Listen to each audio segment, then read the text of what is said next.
or black thing. So you see anyone dressed who was in a charcoal suit or a black suit. And we brought light fawn color suits, set up curtains and those kind of, attractive looking colors, and found that when you wear them, people look at you if you come from Mars. So naturally you started to change because you don't want to be so conspicuous. We had two-tone shoes and so on, brown and black, and two-color different browns and so on, and even black and white, brown and white. When you wore them in this country, everybody laughed and thought it was funny.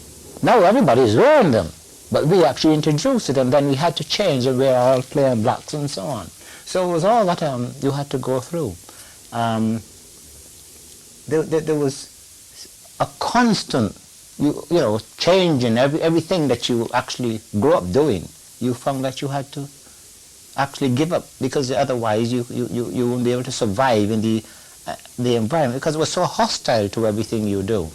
Well, I'll give you a simple example, even how with speech. That I can remember once we were in this pub down in town. We used to call it the King's Head. It's changed its name because a lot of the pubs now have changed names, and since they've gone into wine bar and so on.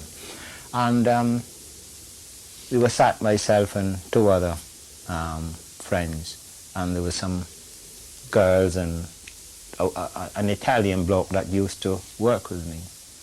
And this bloke, I don't know if he could speak half a dozen words of English. But amazingly, those white girls pretend they could understand him better than they could understand us, because naturally he was white. We spoke English. He couldn't.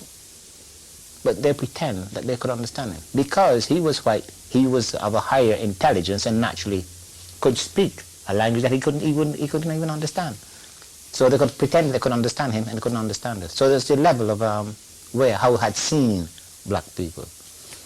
They couldn't admit to be able to understand us who were speaking English.